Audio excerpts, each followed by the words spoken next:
Good morning, ladies and gentlemen. On behalf of General Upendra Dwivedi, the Chief of the Army Staff, I welcome you to the annual press conference on the upcoming occasion of the 78th Army Day. The conduct modality has already been explained to you. May I now request the Chief of Army Staff to address the gathering.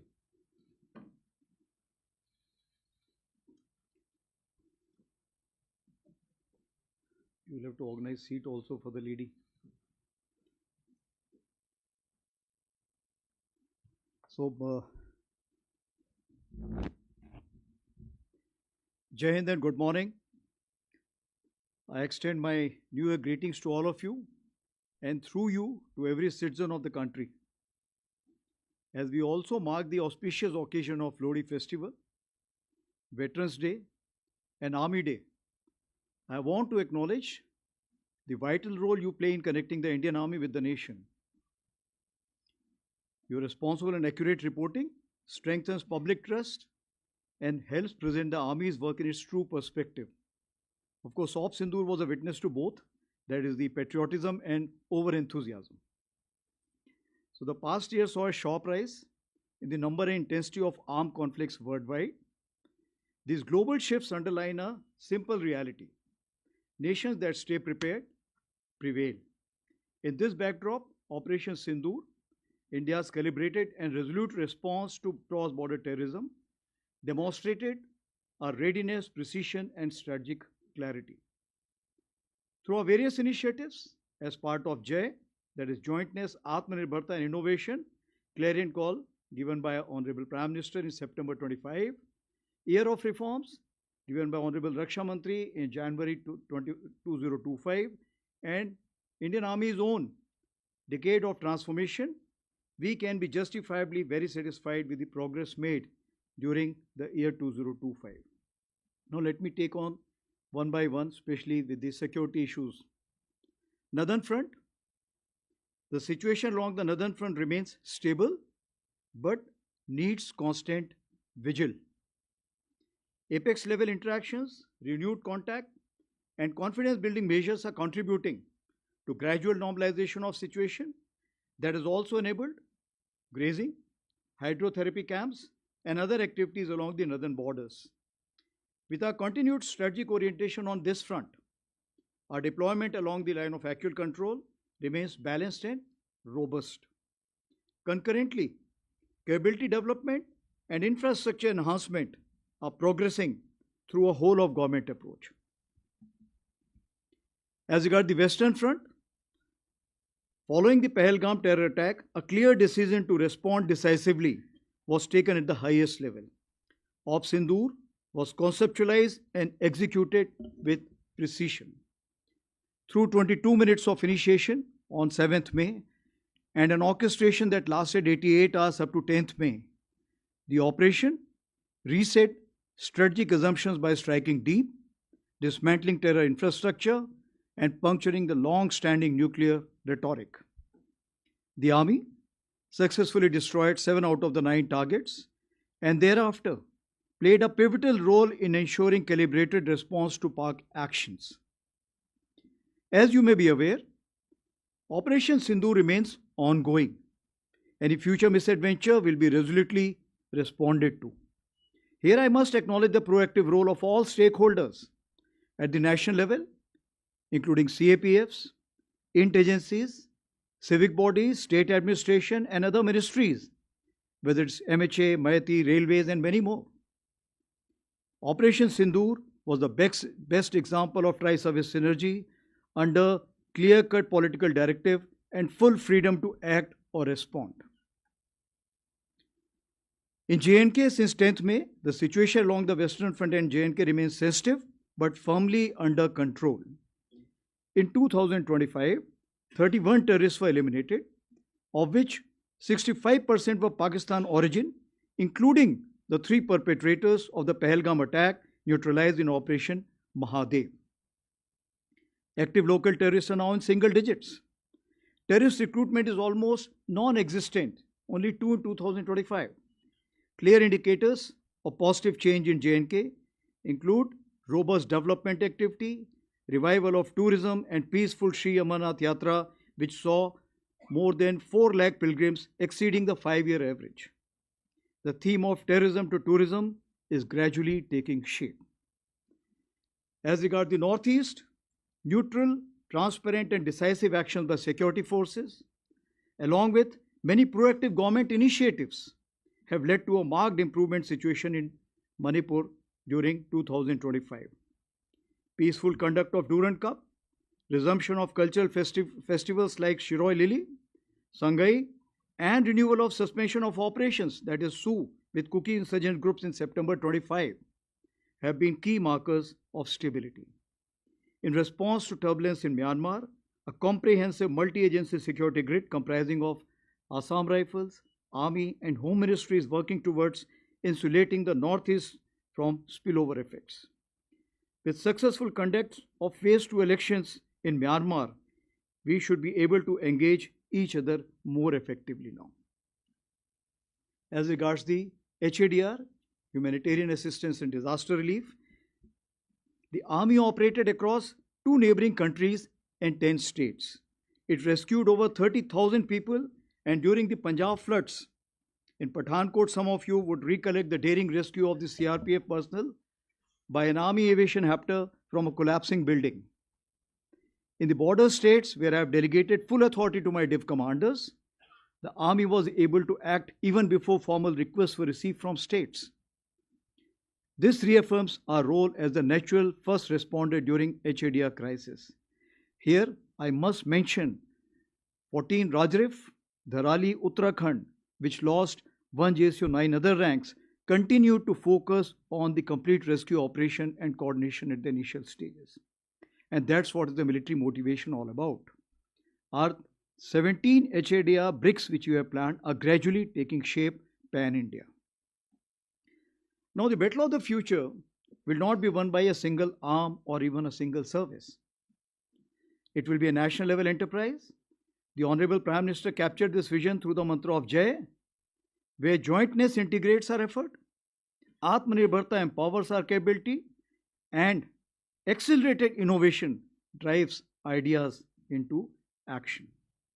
So, based on the lessons drawn during Operation Sindoor and in line with the Indian Army's belief that change must come at the velocity of relevance, we prefix the verb acceleration to all our nouns, that is, initiatives.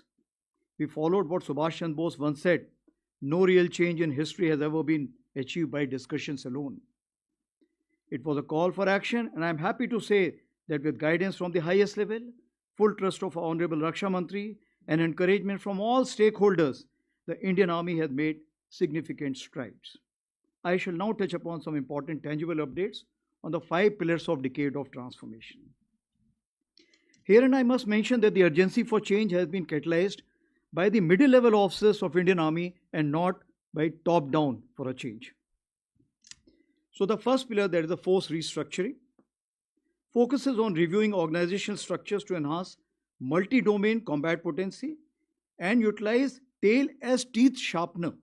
This is a different term, tail as a teeth sharpener. Therefore, we have adopted a spiral development approach centered on organization as well as equipment. We have reoriented and created several structures. Rudra Brigade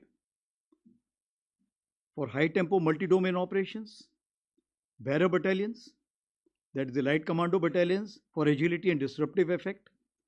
Similarly, Shaktiban regiments and Divyastra batteries for artillery will use US and counter-US for extended reach and real-time targeting.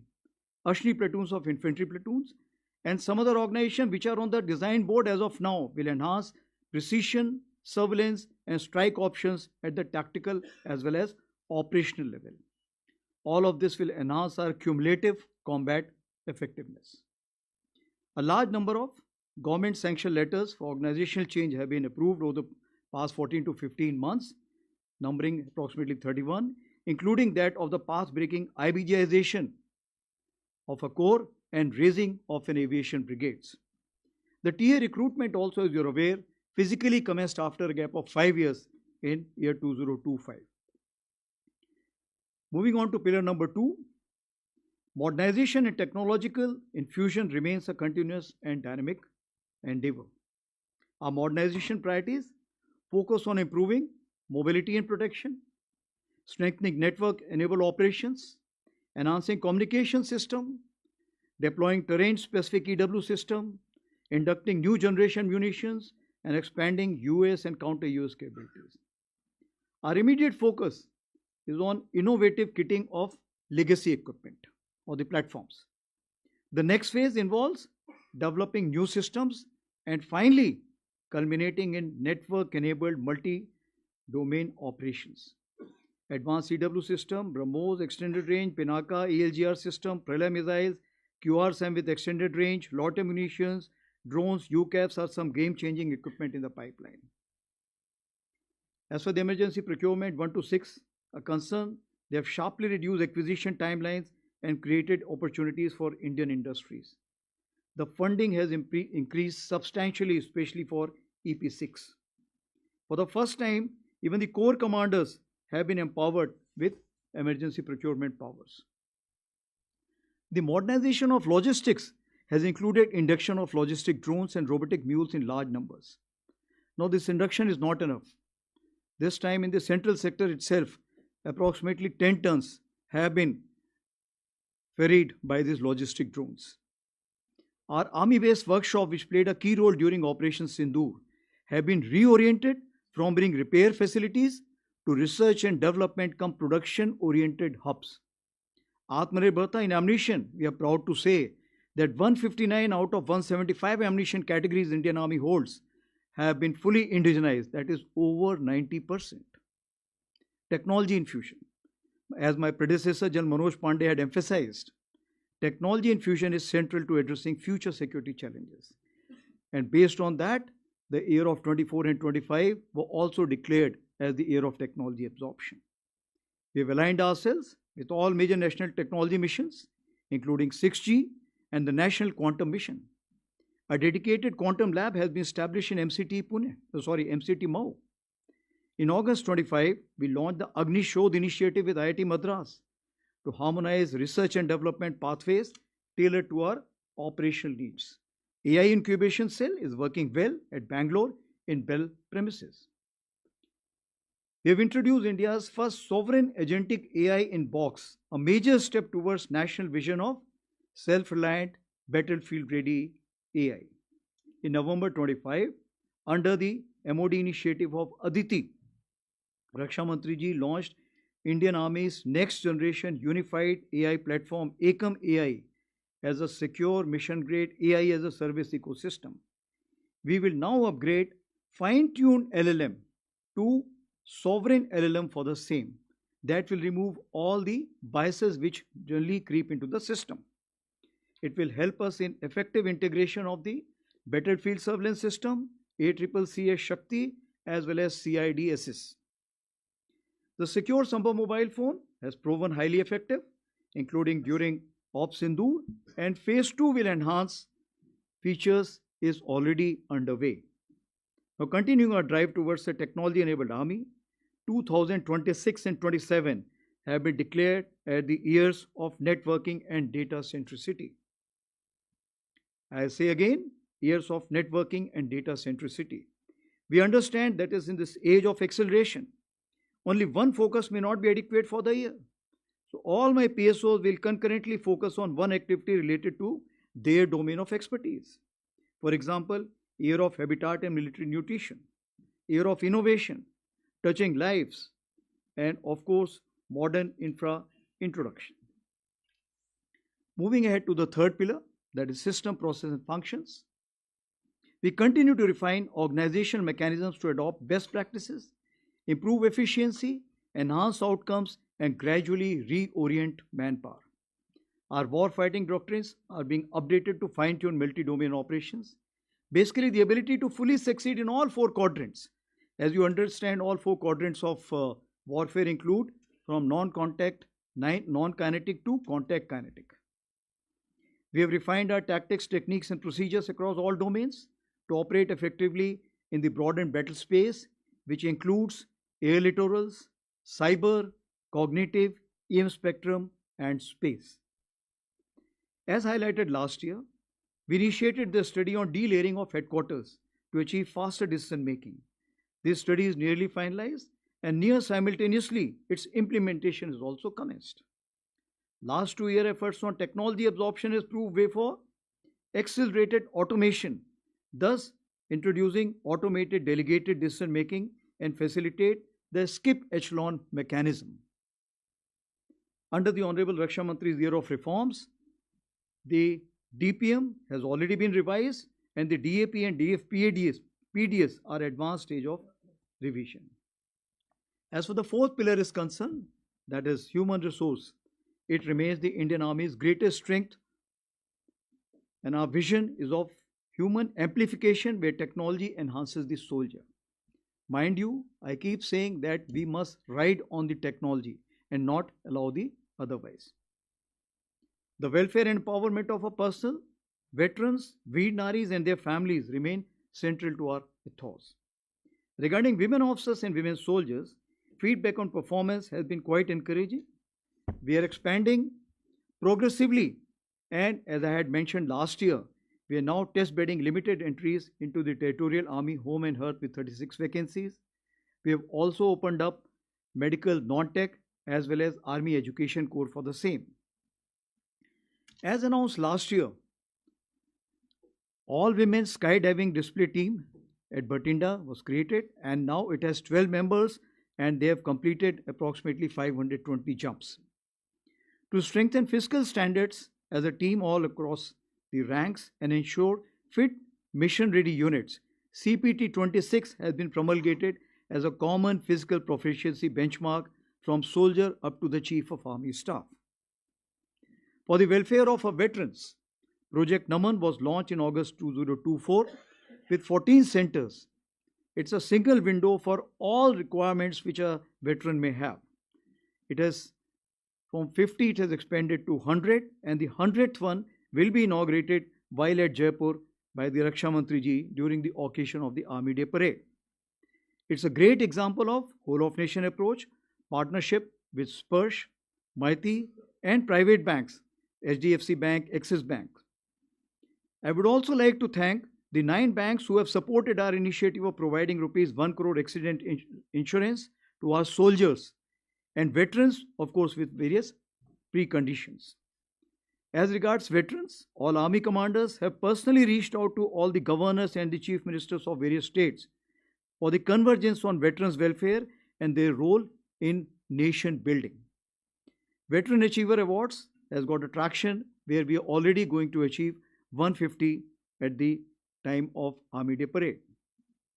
As for the jointness integration is concerned, the fifth pillar, Operation Sindhu was a powerful demonstration of coordinated joint service planning and execution. The mandate for jointness and integration has been clearly defined at the highest level.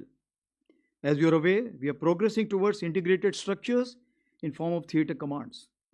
This is a deliberate, consultative and well-synchronized process to which the Indian Army is fully committed from day one.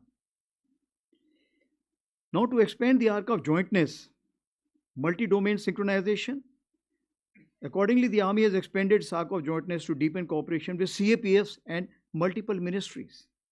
Communication support has been extended to forward CAPF units, about 40 BSF and ITBP units, integrated into the Army's Network for Spectrum, that is NFS. We are examining common chains for ammunition, health, services and supply systems.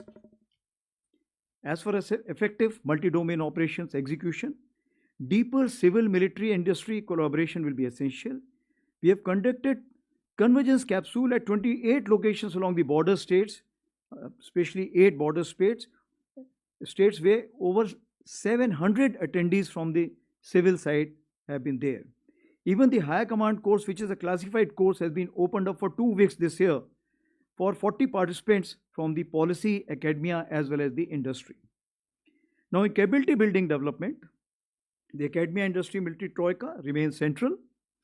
The Army has shed traditional inhibitions and continues to reach out sharing concepts, sending officers on deputation and opening ranges and testing facilities to the industry. We do encourage veterans to act as a bridge between services and industry as well as academia. We are supporting the funding startups and have started the Army internship program across 8 verticals. We are happy to note that over 50,000 applications were received for 50 vacancies for the period of Jan to June 2026. And aligned with India's foreign policy vision of Vishwabandhu and Vishwamitra, the Indian Army has firmly established itself as a proactive instrument of military diplomacy. We remain a leading contributor to UN peacekeeping with over 4,000 personnel, including more than 100 women peacekeepers deployed across 9 out of 13 missions. Our recent engagements include 3 high-impact precedent-setting events. The first ever conference on women peacekeepers, Women in Peacekeeping, a Global South Perspective. This was a conclave of Global South held in Feb 2025. The United Nations Women Military Officers Course and Military Medicon with 42 officers from 15 countries in August. And the first ever United Nations Troop Contributing Countries Chiefs Conclave, which brought together senior military leadership from 32 troop contributing nations. Now, these initiatives reinforce India's trusted role in global peace and stability. Recently launched Friends for Life website is now getting major traction. It is to connect all friendly foreign countries officers attending courses in India for lifetime connectivity. As regards nation building, our efforts are aligned to 4 broad lines of effort: border area development, catalyzing economic growth, self-reliance, HADR, and ecological conservation and sustainability. These initiatives leverage the Army's outreach, presence, and organizational strength to advance national priorities. Now, guided by the philosophy of Prakriti Sang Sena, Suraksha Bhi, Sarakshan Bhi, the Army has undertaken major ecological and sustainability initiatives. Our 10 ecological task force battalions have planted 10 crore saplings for better coordination. In October 2025, Ministry of Environment and Forest has nominated Major General rank officers as wildlife wardens in each of these states. We are very closely involved in 2 conservation efforts, the Great Indian Bustard and the Snow Leopard. As regards sports, 88 international and 457 national medals have been won by Indian Army, which include the 18 boys and 2 girls sports company raised by Indian Army. So overall, as we concluded 2025, I feel that in 2026 we will be able to steadily progress towards a different Indian Army, capable of thinking smart, seeing all, striking deep, moving fast, connecting domains, controlling or coordinating information, standing resilient, and most importantly, winning together with support from each of our countrymen. मैं देशवासियों को आश्वस्त करना चाहता हूं कि भारतीय सेना हर परिस्थिति में सक्षम, सजग और संकल्पबद्ध है, जो हर चुनौती का सामना पूर्ण तैयारी, अनुशासन और आत्मविश्वास के साथ करने के लिए सदैव तत्पर है। राष्ट्र की सुरक्षा हमारी सर्वोच्च प्राथमिकता है। थैंक यू एंड जय हिंद। नाउ मैं open two questions please. We will now commence the question and answer session. In order to give the maximum opportunities, as I explained earlier, we will be taking on 3 questions at one time, and I request whomsoever I nominate to please give out their name and the organization that they belong to, and then ask a brief and topical question. All right, as we have always been doing, we will start with the agencies. Okay. We have 3. What else is there? Yeah, 4. Yeah, 130.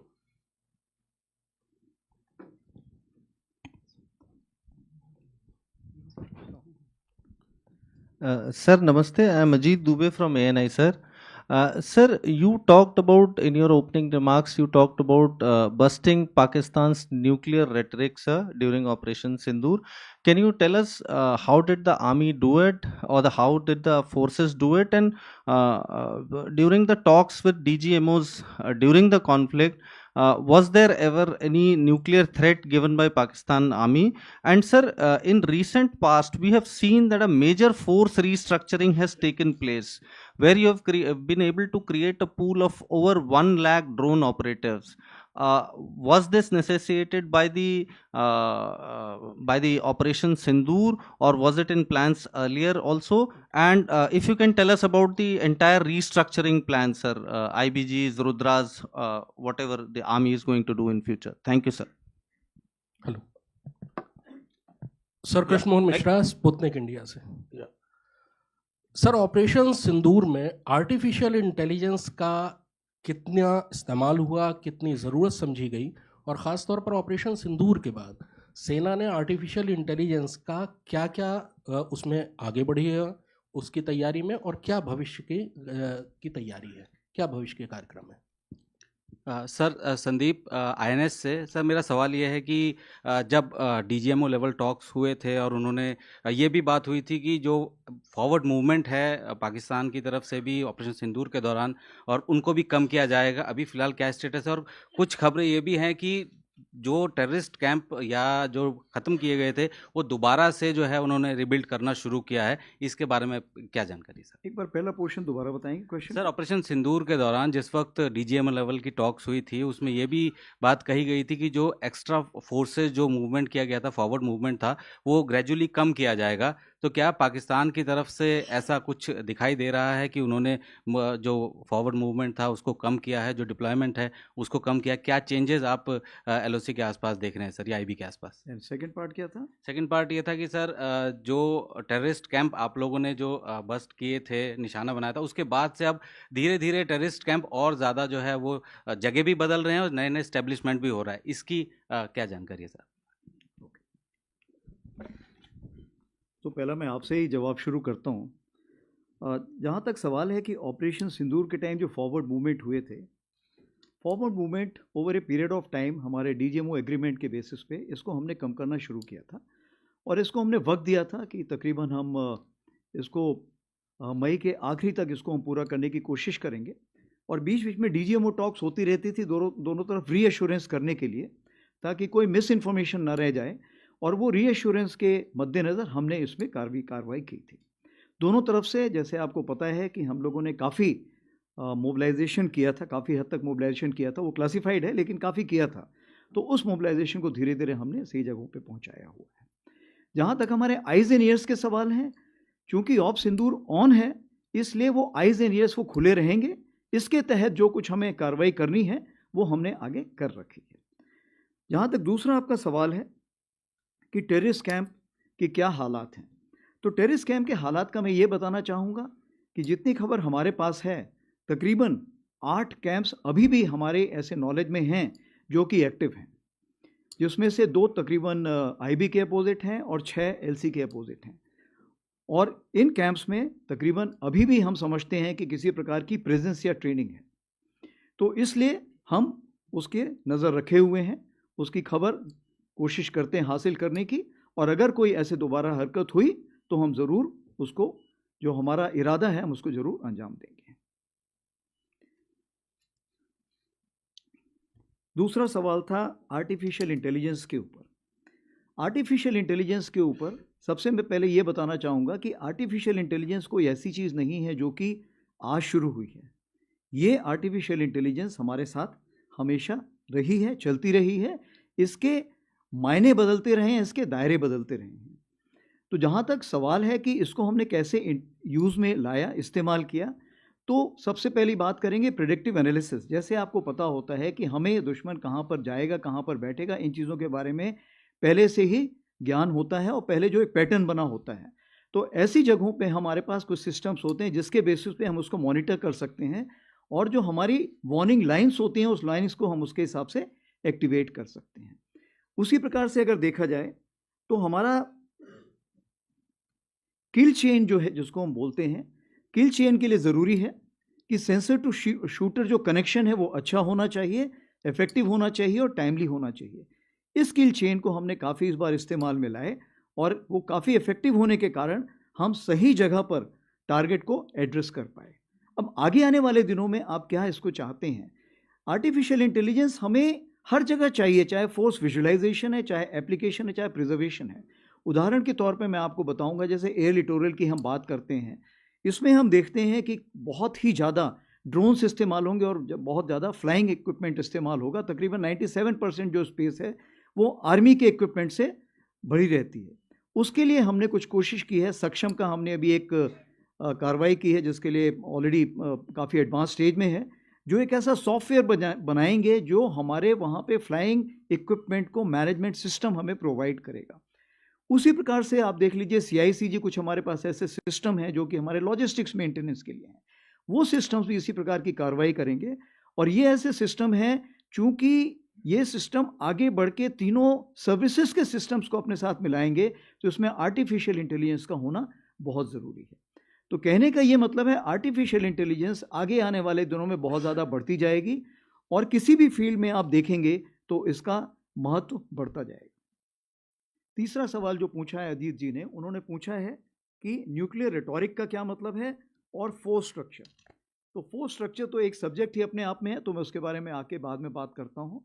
जहाँ तक nuclear rhetoric का चीज़ है, मैं ये कहना चाहूँगा कि DGMO talks में न्यूक्लियर के ऊपर कोई भी बात नहीं हुई थी, और जो न्यूक्लियर रेटोरिक जो भी दी जा रही थी वो पॉलिटिशियन द्वारा दी जा रही थी या लोकल पब्लिक द्वारा दी जा रही थी पाकिस्तान में। मुझे ऐसा कोई अंदाज़ नहीं है कि मिलिट्री की तरफ से ये कोई ऐसी चीज़ आई थी। जब हम बोलते हैं कि इसमें हमारा रोल क्या था, जब हम बात करते हैं, पहले बोला जाता था कि कन्वेंशनल ऑपरेशंस के लिए जो स्पेस है वो कम होती जा रही है और सब कन्वेंशनल से डायरेक्टली हम सीधे न्यूक्लियर डोमेन में जाएंगे। परंतु इस बार जो हमने कार्रवाई की, आपको पता है कि जम्मू कश्मीर में स्पेशली जिस तरह की फायरिंग हुई थी और जिस तरह से हमने उनको एड्रेस किया और तकरीबन हमने उनके 100 लोगों को जो ख़त्म किया, वो सब कार्रवाई जो हुई थी वो इसीलिए हुई थी क्योंकि हमने कन्वेंशनल स्पेस को बढ़ाया। और उस 88 आवर्स में आपने देखा कि कन्वेंशनल स्पेस को बढ़ाने के लिए आर्मी का जो मोबिलाइजेशन था वो इस प्रकार से था कि कोई भी ऐसी गलती अगर पाकिस्तान ने की जिसमें कि हमें मजबूर होना पड़ा ग्राउंड ऑपरेशन शुरू होने के लिए, हमने पूरी तैयारी कर रखी थी। तो मैं यही कहना चाहूँगा कि जहाँ तक न्यूक्लियर रेटोरिक का सवाल था, DGMO लेवल पे कोई ऐसी बात नहीं हुई थी और कन्वेंशनल स्पेस को हमने बहुत ज़्यादा बढ़ाया था। को एलिमिनेट किया वो पाकिस्तान आर्मी के जो जी, आप सही बोल रहे हैं। मैंने इसके बारे में पहले भी बात की है कि तकरीबन उन्होंने गलती से एक बार, मुझे याद है 13 या 14 अगस्त के आसपास, उन्होंने गलती से 150 लोगों की लिस्ट निकाली थी और जिसको हमने एनालाइज किया बाद में उन्होंने उसको वापस पुल आउट कर लिया था। उसमें 100 लोग जो तकरीबन हमारे अंदाज से थे, वो तकरीबन लाइन ऑफ कंट्रोल में जो फायरिंग हुई थी या IBJN के सेक्टर में जो फायरिंग हुई थी उससे ख़त्म हुए। जहाँ तक आपने फोर्स स्ट्रक्चर की बात की, फोर्स स्ट्रक्चर में मैं सिर्फ आपको यही बताना चाहूँगा कि ड्रोन पहले भी अहम रोल प्ले कर रहा था, लेकिन ऑप सिंदूर के बाद इस चीज़ को पूरा एक मेजर एक्सेलरेशन मिला। क्या हम इस ऑर्गेनाइजेशंस को पहले देख रहे थे? हाँ, हम इस ऑर्गेनाइजेशंस को पहले देख रहे थे। इनको हमने काफ़ी कुछ तक वैलिडेशन किया था, इसको डेजर्ट टेरेन में किया था, हाई एल्टीट्यूड टेरेन में किया था, तो वैलिडेशन चल रहा था। लेकिन चूंकि ऑप सिंदूर ऑन है, इसलिए हमें इसको जल्दबाजी में और जल्द से जल्द हमने इसको कमीशन करना पड़ा, इसको हमने एक शेप देना पड़ा। इसी चीज़ को मद्देनजर रखते हुए हमने क्या कार्रवाई की, अगर हम इन्फेंट्री बटालियन से शुरू करें तो आप देखेंगे ड्रोन पहले क्या होता था, ड्रोन कोई भी उड़ा सकता है, लेकिन अगर आपको ड्रोन का इफेक्टिव इस्तेमाल करना है सर्विलेंस के लिए, फोर्स एप्लीकेशन के लिए, एंटी रेडिएशन के लिए, जैमिंग के लिए, लॉट एम्यूनिशन के लिए, या जो काउंटर यूएस इक्विपमेंट जिसको हम बोलते हैं, चाहे वो काइनेटिक हो चाहे नॉन काइनेटिक हो, दोनों के लिए, इन सब के लिए हमें बड़े ऑपरेटर्स चाहिए और इनके लिए हमें इंटीग्रेशन चाहिए। इसका मतलब ये हुआ कि ये अभी स्पेशलिटी की जगह एक सुपर स्पेशलिटी का खिताब जीत चुका है। तो अगर ऐसी बात है तो इस चीज़ को मद्देनजर रखते हुए हमें ज़रूरत है कि हम इसको स्पेशल ऑर्गेनाइजेशंस खड़े करें। तो जो सबसे पहला ऑर्गेनाइजेशन हमने खड़ा किया वो इन्फेंट्री बटालियन में हमने अशनी प्लेटून खड़ी की, जिसमें स्पेशलिस्ट लोग हैं जो कि एक लेवल की क्वालिफिकेशन हासिल करते हैं, तभी वो इसमें जा सकते हैं। उसी प्रकार से एक हमने भैरव लाइट कमांडो बटालियंस खड़ी की हैं, जो कि हमने आज की तारीख पे 13 भैरव बटालियंस खड़ी की हैं। ये भैरव बटालियन का जो काम है, इनका काम है कि जो घातक प्लेटून होती थी इन्फेंट्री बटालियन में, जो स्पेशल फोर्सेस, इनके बीच का जो एक गैप है, इस गैप को कवर करना विथ मॉडर्न इक्विपमेंट। तो US equipment, counter US equipment, lot ammunition और भी जो हमारे इक्विपमेंट होते हैं उसको लेके एक घातक रोल प्ले करना। आगे बढ़ते हैं हम आर्टिलरी में।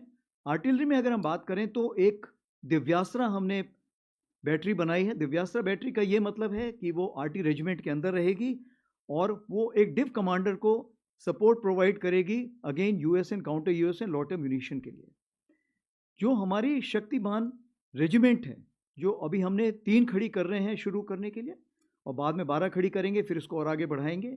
ये पूरी रेजिमेंट जो है इसी चीज़ के लिए रहेगी। इनका जो रेंज रहेगा शुरू में शायद ये 100 से 400 किलोमीटर रहे, आगे आने वाले दिनों में हम इसको 750 किलोमीटर से 1000 किलोमीटर भी इनका दायरा देख रहे हैं। इसी प्रकार से ये जो यूनिटें हैं ये आर्मर्ड में भी खड़ी होंगी, मैकेनाइज्ड इन्फेंट्री में भी खड़ी होंगी। आपको पता है कि ईडब्ल्यू ब्रिगेड जो है उसमें non kinetic counter US equipment already आ रहा है और एयर डिफेंस में भी काइनेटिक इक्विपमेंट एयर डिफेंस के लिए आ रहा है। तो ये कुछ छोटे मोटे मतलब मोटे तौर पे मैं आपको बताना चाहूँगा कि किस तरह का हमने मेजर चेंजेस लाए हैं। और जैसे आपको पता है कि इंटीग्रेटेड बैटल ग्रुप भी अभी सैंक्शन हो चुका है और ये भी इसमें बदलाव लाए जाएंगे।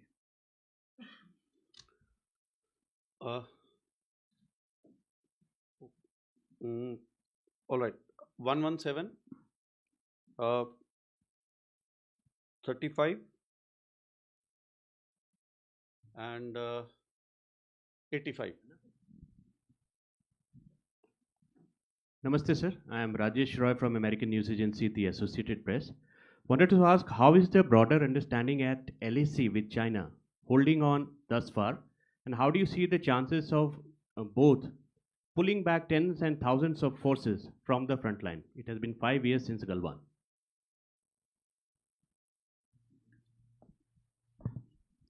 सर, मैं पूनम पांडे हूँ, नव भारत टाइम्स से। ऑपरेशन सिंदूर के बारे में आपने कहा कि वो जारी है, तो जो पहला फेज था ऑपरेशन सिंदूर का उसका कितना असर हुआ? क्योंकि आपने खुद बताया कि अभी भी टेरर कैंप दोनों तरफ हैं, आईबी पे भी और एलओसी पे भी, तो और उनके आतंकवादी लगातार घुसपैठ की कोशिश कर रहे हैं। तो ऑपरेशन सिंदूर का कितना असर पाकिस्तान पर हुआ कि वो ऐसी कार्रवाई ना करे? क्योंकि ड्रोन भी हम देख रहे हैं कि लगातार आ रहे हैं। आपने कॉग्निटिव वॉरफेयर का जिक्र किया सर, और आपने कई बार ये बोला है कि जो उस समय नैरेटिव की वॉर चल रही थी वो काफ़ी अहम थी। तो अभी इंडियन आर्मी कॉग्निटिव वॉरफेयर के लिए क्या कर रही है? क्योंकि हम लगातार देख रहे हैं कि आपके फेक वीडियोस भी आपकी स्पीच खत्म होने के आधे घंटे बाद आ जाते हैं। क्या स्पेशल ट्रेनिंग हो रही है? क्या स्पेशल टीम बनाई जा रही है जो इससे लड़ सके?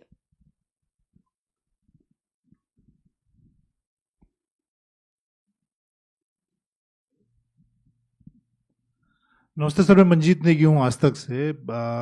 मेरा सवाल ड्रोन और मिसाइल फोर्स को लेकर है। अगले 4-5 सालों में कितने नंबर्स आप देखते हैं? अगर हम ड्रोन फोर्स की बात करें, कितने नंबर होंगे सेना के पास? और मिसाइल फोर्स की को लेकर भी कुछ आप जानकारी दे पाएँ, उसको कैसे देखते हैं? क्योंकि इस वक्त जो लड़ाई देश और दुनिया में चल रही है वो इन्हीं दोनों डोमेन में हम देख रहे हैं। मंजीत जी, आपका सवाल सबसे पहले लेता हूँ। तो आपने 2 बातें पूछी हैं। सबसे पहले ड्रोन। अभी ड्रोन का जो नंबर बताना है वो हम आज प्रेडिक्ट नहीं कर सकते हैं, क्योंकि जब मैंने इसके बारे में बातचीत शुरू की थी आज से 1 से 1.5 साल पहले, तो वो तकरीबन मैं देखता था कि 500 किलोमीटर की बॉर्डर में मैं तकरीबन 500 ड्रोन देखता था। 5000 ड्रोन देखता था। 5000 अगर अपने ड्रोन देख रहा हूँ तो उतने में मायने रखता हूँ कि दुश्मन के भी उतने ही ड्रोन होंगे। तो इसका मतलब ये हुआ कि 500 किलोमीटर के दायरे में लंबाई में आप 10,000 ड्रोन्स देखते हैं। तो ये तो मैं आज देख रहा हूँ, लेकिन जिस तरह की हमने तैयारी शुरू की है, आपको मैं बताना चाहूँगा कि जब शुरू में हमने ड्रोन एक्वायर करना शुरू किए तो जो बहुत छोटे छोटे ड्रोन थे वो भी ड्रोन उसके साथ कॉस्ट लगा के दिए जाते थे हमको, और जो आर्मी के लिए पॉसिबल नहीं था उन ड्रोनों को खरीदना। उसी प्रकार से उनकी मेंटेनेंस कॉस्ट बहुत हाई होती थी। तो सबसे पहले आर्मी ने ये डिसाइड किया कि जितने ज़्यादा ड्रोन हैं हम बना सकते हैं उतने ड्रोन बनाएंगे। और आज मैं आपको ये बताना चाहूँगा कि अगर एक हम कमांड की बात करें तो हर कमांड के पास तकरीबन 5000 ड्रोन बनाने की काबिलियत है या वो बना चुका है। और ये ड्रोन ऐसे नहीं है कि ये छोटे वाले ड्रोन हैं।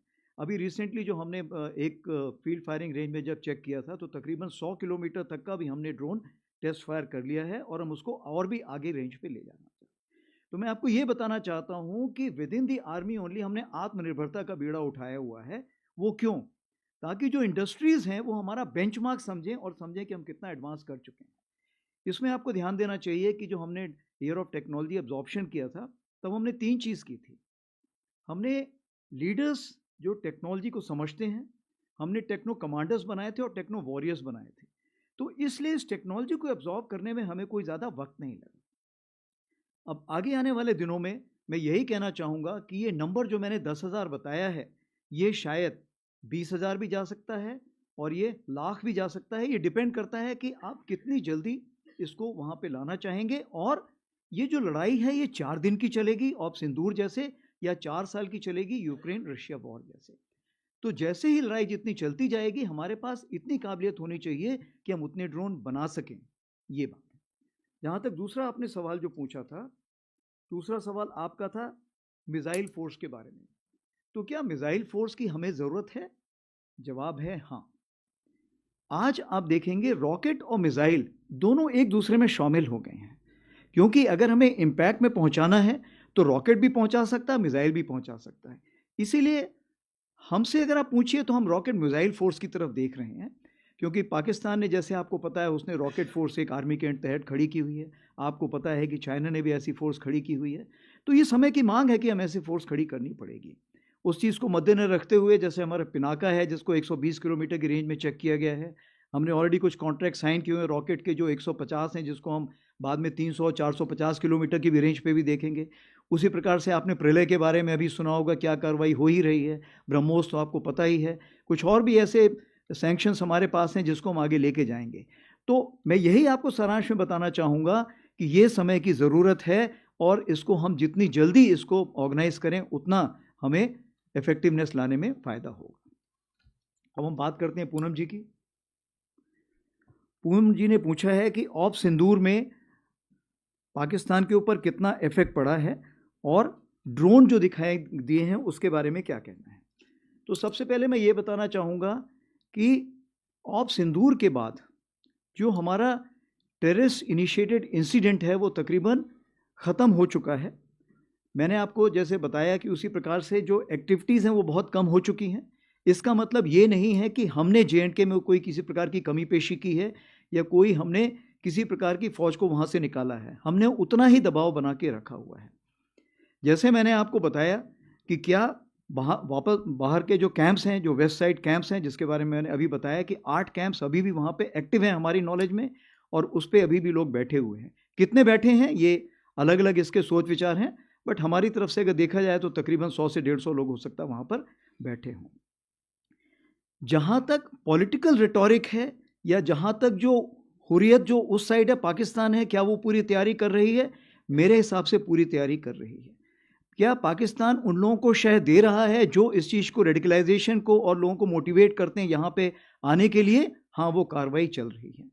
फंडिंग जो है, फंडिंग चूंकि अभी उसके तरीके बदल गए हैं तो तुरंत हो सकता है मैं उसका जवाब ना दे पाऊँ। जहाँ तक हमारी अलर्टनेस है, लाइन ऑफ कंट्रोल में अलर्टनेस पूरी है, क्योंकि ऑपरेशन सिंदूर ऑन।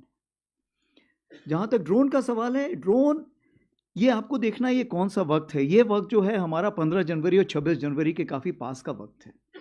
इस वक्त जो होता है आप देखेंगे कि पाकिस्तान थोड़ा सा एक खौफ में रहता है कि कोई ऐसी कार्रवाई ना हो। तो ये जो ड्रोन्स अभी हमने देखे हैं ये बहुत छोटे ड्रोन्स हैं, ये लाइट ऑन करके आते हैं, ये बहुत हाइट पे नहीं जाते हैं और ये बहुत ही कम देखे गए हैं। जैसे 10 के आसपास तकरीबन 6 से 7 देखे गए थे, 11 और 12 तारीख को 2 से 3 देखे गए हैं। तो ये जो ड्रोन थे ये मैं समझता हूँ कि डिफेंसिव ड्रोन थे, जो कि ये ऊपर आके देखना चाहते हैं कि हमारे अगेंस्ट कोई कार्रवाई तो नहीं हो रही। मैं ये मना नहीं कर रहा हूँ, हो सकता है कि वो ये भी देखना चाहें कि कोई कहीं गैप तो नहीं है, इंडियन आर्मी में कोई ढिलाई तो नहीं है, कोई गैप वो जहाँ से वो टेररिस्ट वहाँ से भेज सके। तो मेरे ख्याल से उनको उसका नेगेटिव जवाब भी मिला होगा, उन्होंने देखा होगा कि आज की तारीख पे कोई ऐसी जगह नहीं है, कोई ऐसे गैप्स नहीं जहाँ से वो भेज सकें। लेकिन ये ज़रूर है, आज जो हमारी DGMO स्टॉक हुई है उस स्टॉक में इसके बारे में जिक्र किया गया है और उनको बताया गया है कि ये हमें मंजूर नहीं है और कृपया करके इस पर लगाम लगाइए, ये उनको ये बता दिया गया है। आपने दूसरा सवाल पूछा है जो एक सब्जेक्ट इन इटसेल्फ है कि narrative management system, narrative management system और कॉग्निटिव, ये कितनी ज़रूरत है और समय की मांग है। सबसे पहले तो मैं ये बताना चाहूँगा, ऑपरेशन सिंदूर जो है, ऑपरेशन सिंदूर से हमने बहुत लेसन सीखे, लेकिन हम उसके पहले भी बहुत तैयारी कर चुके थे। उदाहरण के तौर पे हमने ये सीखा कि जो भी आप खबर देते हैं उसकी क्रेडिबिलिटी होनी चाहिए, क्योंकि लंबे समय में आपकी क्रेडिबिलिटी होना बहुत ज़रूरी है। आप जो भी खबर देते हैं उसमें कंसिस्टेंसी होनी चाहिए। तीसरी चीज़ ये होनी चाहिए कि किसी भी नैरेटिव मैनेजमेंट डोमेन में या कॉग्निटिव डोमेन में वैक्यूम नहीं होना चाहिए। अगर वैक्यूम नहीं होगा तो नेगेटिव न्यूज़ बहुत फास्ट मूव करती है। चौथी चीज़ क्या है कि आप नेगेटिव न्यूज़ को कितना तूल देते हैं। आपने ये देखना है कि कितनी नेगेटिव न्यूज़ नहीं आई थी। उदाहरण के तौर पे मैं आपको बताना चाहता हूँ कि जब से 22 अप्रैल के बाद से जितने भी हमारे ट्विटर हैंडल थे इंडियन आर्मी के, वो सारे ट्विटर हैंडल जो वेस्टर्न फ्रंट को फेस कर रहे थे वो बंद कर दिए गए थे, ताकि कोई ऐसा ना करे कि वेस्टर्न कमांड ने ये बोला है और जब तक हम वेस्टर्न कमांड से चेक करें तब तक वो न्यूज़ सब जगह जा चुकी है। तो जो सिंगल सोर्स ऑफ ट्रुथ था, वो सिंगल सोर्स ऑफ ट्रुथ हमने सिर्फ एडीजी स्ट्रैटकॉम रखा था। इसीलिए आप देखेंगे कि हम लोगों की क्रेडिबिलिटी बहुत हाई थी। दूसरी चीज़ ये है, हमने इन्फो ऑप्स ग्रुप्स और इन्फो ऑप्स डेस्क बनाए हुए हैं जो कोर हेडक्वार्टर तक पहुंच चुके हैं, और ये जो है कार्रवाई करते हैं इस प्रकार की कि जहां भी कोई इन्फॉर्मेशन है वो सही जगह से सही वक्त पर पहुंचे। सबसे बड़ी बात आती है साइकोलॉजिकल डिफेंस की। साइकोलॉजिकल डिफेंस क्यों? मेरे पास आज की तारीख पे वेटरन्स को मिला के, उनके डिपेंडेंट्स को मिला के 1.3 करोड़ पॉपुलेशन है, यानी 1% पॉपुलेशन तो मेरे पास, जिसको मुझे डायरेक्टली रीच करना है। अगर इस पॉपुलेशन को रीच करना है तो मुझे ज़रूरी है to have a psychological defence division, और इस चीज़ को मद्देनजर रखते हुए हमने ट्रायल बेसिस पे एक साइकोलॉजिकल डिफेंस डिवीजन बनाई जो कि 24/7 इसको मॉनिटर करती रहती है। क्योंकि किसी भी देश में, आप ये ऐसा नहीं है कि सिर्फ पाकिस्तान से उभर के चीज़ें आ रही हैं, हो सकता है टर्की से उभर के आए, हो सकता है और किसी और देश से भी उभर के आए। तो चूंकि उनके टाइमिंग्स अलग है, इसलिए 24 घंटे इसको नज़र रखनी पड़ती है और उस पर हम कार्रवाई करते हैं।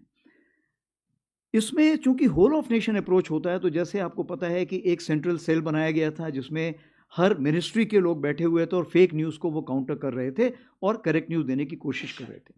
उसके अलावा अब सिंदूर के टाइम पर हमने DIB के साथ और मैती के साथ मिलके बहुत सारे URLs, YouTube चैनल्स और ट्विटर हैंडल्स को ब्लॉक किया था, क्योंकि वो उस टाइम हमारी नेशनल नेसेसिटी थी।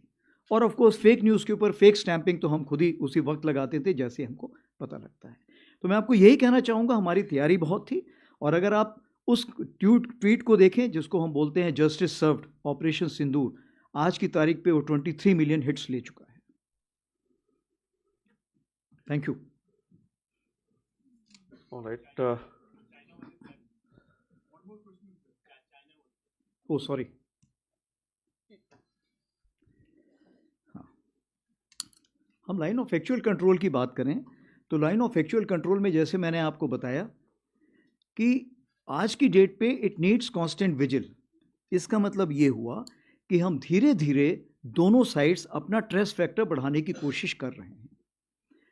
21 अक्टूबर 24 को आपको पता है कि किस तरह का एक हम लोगों के बीच में अंडरस्टैंडिंग हुई थी।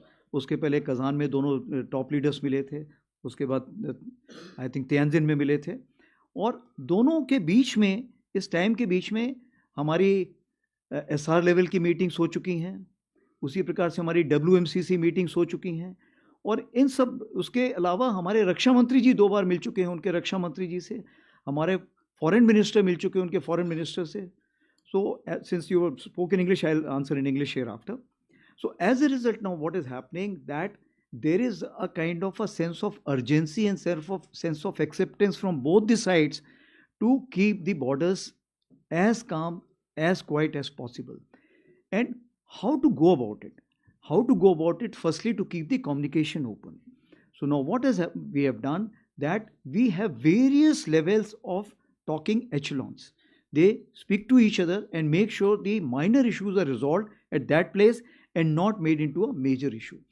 So we have a station level meet, we have a CO level meet, and so on up till the corps commander. And wherever such meetings were not taking place, we have proposed in the Eastern Command also to have such meetings. The aim is to resolve the issue as early as possible, fast as possible, as amicable to both sides as possible. And this has actually drawn the results. And many places, small misunderstanding could lead to problems. We have sat down together and solved the issue. This is how we are going about it. As far as the issues of the force reduction and force deployment is concerned, I would like to just say that it is a matter of time, space, and resources. So what we look at, the forces should be placed in such a manner that they should be able to reach a particular deployment within the stipulated time and within the stipulated numbers. So that is something which we are looking at for the time being. Now, to handle this situation, two groups have been formed. One is the expert group, and which is second is the working group. As far the expert group is concerned, you are aware, looking at the boundary delimitation, and as far the working group is concerned, is looking at the boundary management. So once these groups give us some additional guidelines, based on that, on ground developments will take place as of today. All right. Next ones are 50, 170 and 21. I'll come to the right of this aisle now. ये इधर दीजिए. Can I start? Yeah, Can I start? you can start. Hi. 21. Hi. Jan Dwivedi, Ajay Banerjee this side to your right, sir. Hi. Sir, I speak two clarifications. One, you said the restructuring, you are creating some new organizations also. Sir, could you please specify what are the organizations? Second clarification, sir, you gave a detailed reply on China. Sir, are we or have we reduced the number of troops since October 2024? Snehesh. Sir, Snehesh Philip here from the print. So during Ops Sindoor, we saw some of our systems being diverted from the eastern sector to the western sector. And post Ops Sindoor, we've also gone in for procurement of specialized ammunition, but in limited numbers. You know, this is the ammunition that the numbers are what Russia and Ukraine would fire in about 4 hours of their fighting.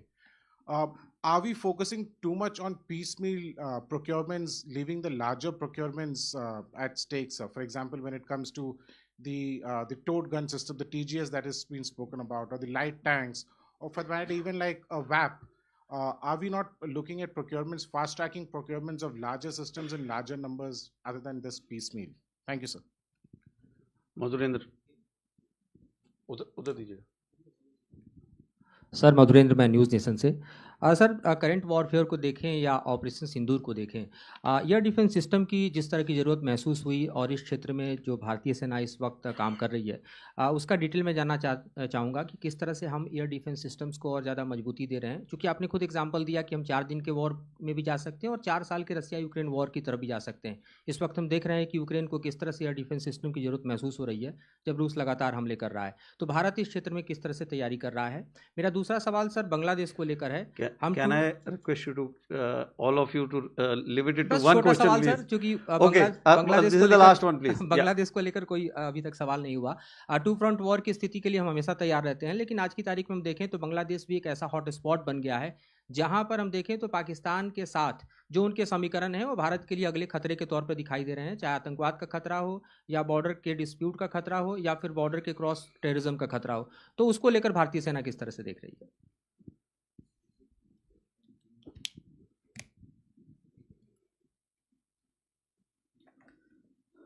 So Ajay ji asked about the new organizations. So as for the new organizations are concerned, like I have told you that we are looking at the Bhairav battalions, in total 25. We are looking at Shaktiman in terms of 13 to begin with, 15 to begin with, and thereafter add 11 more. We are looking at Divyastra, which will be 34 Divyastra batteries. We are looking at Rudra brigades. To begin with, 2 already implemented. We are looking at 7 more. Probably in phase 2, we will be commissioning 4. Besides this, the armored and mech are also having similar kinds of organizations. As we kind of carry out the validation, we will be kind of having that approved and moving ahead. As far the integrated battle group is concerned, last year I had told you that it's on the table and now it has been approved. This will be, of course, having the each IBG will be able to take on approximately 16 plus minus units under its control, and it will be commanded by a Major General. It will also have a fire support group which will also be commanded by a Major General. And once we settle down with this IBG, based on that, in future we will also be looking at more modifications coming in our way. I also would like to tell you that we have created a Futures and Transformation Cell in Indian Army under a 2-star. This has been created to handle all these new structures which is coming out, which is directly under the Chief of Army Staff Strat, so that the decision making is fastest. In later on situation also, we'll be looking at, should we look at RTRAC, that the training command also to become a futures command. We're already having the series of presentations, and this may also become a futures command in itself. This is for the time being which we have carried out the major changes, and of course EW brigades and other issues, aviation brigades have already given out during the preamble.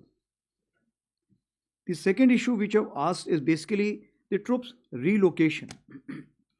The way I have explained that the deployment is a factor of TSR, that is the time, space and resources. So we always work on that factor. Based on that, some readjustments have been carried out. And this readjustment have been carried out to make sure that we should be able to timely apply the forces as per the operational requirement. Moving on to the next level. This is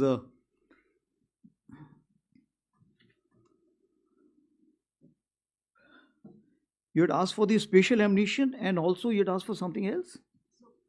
The peaceful procurements, rather than focusing on the larger big scale which are slowed down. Okay. Yeah. So what we have to understand that our wish list is very, very high. But even if the wish list is high, is the market ready to supply to you? As of now, since the wish list is new and it's in an accelerated form, the answer is a big no. Therefore, we have to depend on the global. But global is not the answer.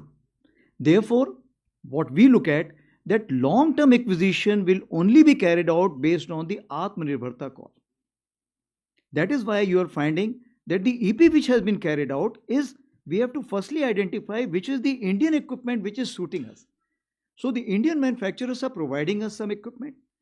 As far as the Indian content is concerned, we'll have to see the Indian content is as per our satisfaction and its utility in the divergent terrains on the northern front, on the western front, it's meeting that requirement. So in the emergency procurement, we are taking a limited number. And based on that, we will go for a larger number, because then the trial also which is required will also be limited, because it's already being used by us. That is the reason. So therefore, when we say that the emergency procurement has been given, it has been given to fast track the procedure and fast track the acquisition. That is what we are looking at. The second thing is what we have to understand, that as far as the routine acquisition is concerned, it takes long time. If you remember, the authorized cycle is approximately 3.5 years, but it takes 5 to 6 years also. So what we want now, we have to look into 3 ways: emergency procurement, fast track procedure, and the modified DAP which will come through, we will include that also. So these are the 3 ways we are looking at as far as the acquisition is concerned. Now coming on to 170, you had asked 2 questions, Bangladesh and air defense. So as far as Bangladesh is concerned, what we need to understand, that anything which is happening under the guidance. You asked in Hindi or English firstly? Hindi में. तो जो आपने पूछा था, सबसे पहले हमें ये जानना ज़रूरी है कि ये कौन सी सरकार है जो वहाँ पर है. अगर वो इंटरिम सरकार है, तो क्या जो वो एक्शंस ले रहा है, क्या वो 4 या 5 साल के लिए हैं या 4 या 5 महीने के लिए हैं. तो उस चीज़ को मद्देनजर रखते हुए क्या हमें उसमें तुरंत रिएक्ट करने की ज़रूरत है या नहीं, ये हमें समझना चाहिए. सबसे बड़ी बात तो ये है. दूसरी बात ये है कि आज की तारीख पे तीनों सेनाओं ने अपने अपने चैनल्स पूरे खुले रखे हुए हैं. भारतीय सेना ने तो मल्टीपल चैनल्स ऑफ कम्युनिकेशन खुले रखे हुए हैं. जो उनके वहाँ पे चीफ हैं, उनके से मेरी रेगुलर बात होती रहती है. उसी प्रकार से हमारे बाकी चैनल से भी हमें एक दूसरे से बातचीत होती रहती है. आपको ये भी याद होगा कि हमने एक डेलीगेशन भी वहाँ भेजा था, जिसने वहाँ पे सबसे जाके मुलाकात की थी. उसी प्रकार से चीफ ऑफ नेवल स्टाफ ने बात की है, उसी प्रकार से चीफ ऑफ एयर स्टाफ ने बात की है. इरादा ये है कि किसी प्रकार का कोई मिसकम्युनिकेशन या मिसअंडरस्टैंडिंग ना हो. तो मैं आपको यही भरोसा दिलाना चाहता हूँ कि आज की तारीख पे जो भी वो कार्रवाई कर रहे हैं, तीनों सेनाओं जो कार्रवाई कर रही हैं, वो किसी भारत के किसी प्रकार के खिलाफ की कार्रवाई नहीं है. जहाँ तक कैपेबिलिटी डेवलपमेंट की आप बात करें, तो कैपेबिलिटी डेवलपमेंट एक चीज़ है जो चलती रहती है पूरे वक्त.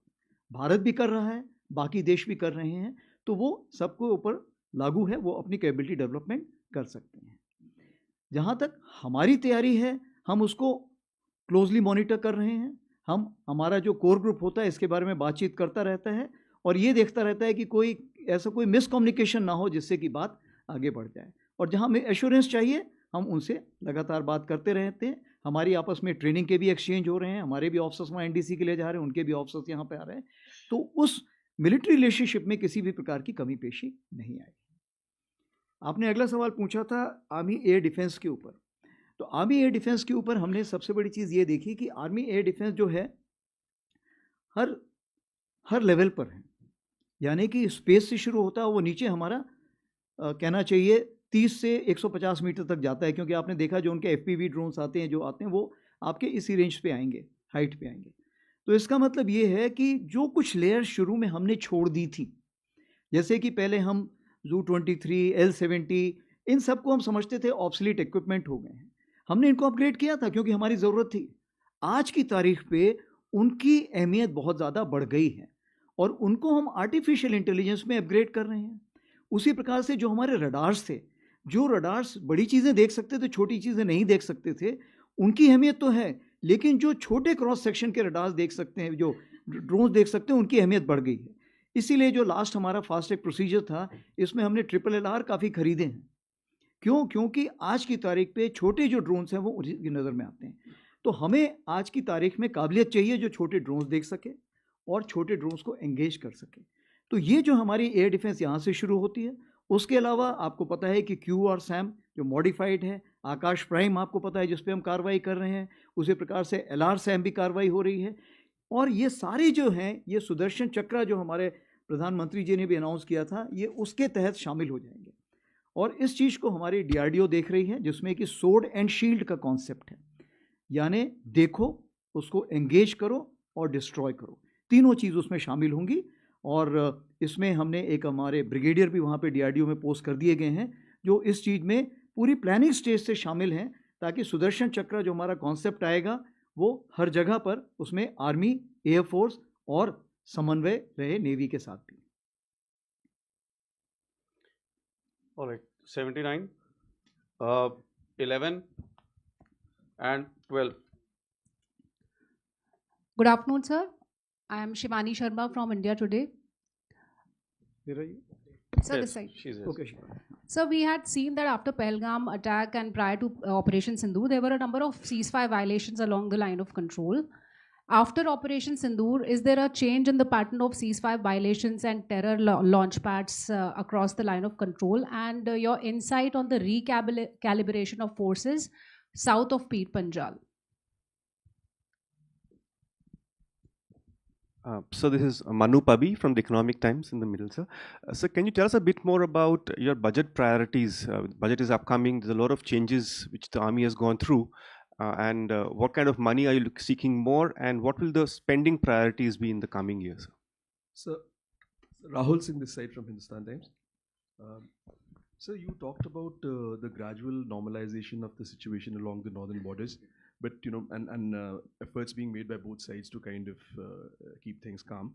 And in this context, when China has reiterated again that Shaksgam Valley is a part of their territory, how do you see these comments in with respect to the situation along the northern borders? Thanks.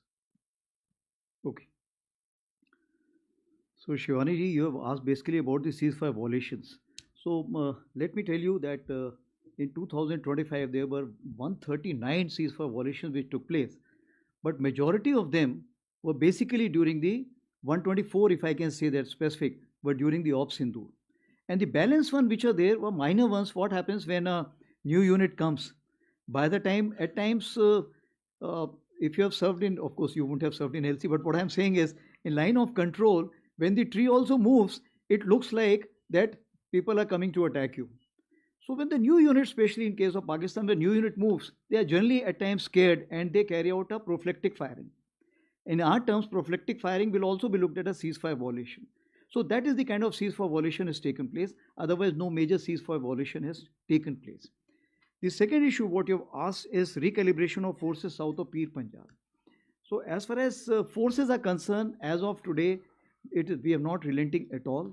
No forces are coming back because, in my wisdom, today 140 approximately still the terrorists within the hinterland are likely to be there, out of which only 10 could be the local terrorists, rest all could be the Pakistani terrorists. If that be the case, I cannot sit at rest. Therefore, we are not relenting at all, and the forces which were placed there, in addition, those forces are still there, and we will not back down as of today. Manu Pabi ji asked the question about the budget. So I would like to just tell you that this time we are hoping for some increase in the budget. Because if Atmanirbharta is the clarion call, then the Indian industry also has to be reassured. That is point number one. The second issue is the budget last year. If you see that capital acquisition, we were given a particular number, but finally we landed up signing somewhere 80,000 crores. And this was LCH itself was approximately 40,000 crore. What it means that as the government is concerned, government has said that if you wish to spend money and you got a scope, don't worry on that. We will get you the money from somewhere. For example, this time also 33,000 has been given out. We may have signed approximately 20 approximately, but we are looking at finally reaching 50. And government is assured, don't worry. As far as we are concerned, we should be able to give it to you. That is the assurance which has been given. Your question is, what are the priorities what we are looking at? So if the priorities, if I have to look at, firstly, I have divided battlefield awareness, because what I said, force visualization, force application and force preservation. These are the three pillars I always look at. So battlefield awareness will give me the force visualization as well as where to apply and where to preserve. Command and control. So somebody rightly asked, as far as the artificial intelligence is concerned, it's firstly the OODA cycle which is there, it gets enhanced and much faster because of this command and control. So we are paying a major attention to that. Force application I've already told you, and preservation and protection, because now the non-state actors also have today access to a lot of technology which can be used for attack. Therefore, the domain of protection and preservation, which was only, let's say, for the military, now we also look at the civil side. We saw in Punch that how they targeted our Gurdwara and other places. Therefore, I need to protect and preserve that also. Therefore, I need to spend money towards that side also. And of course, sustenance and support, which is an ongoing factor.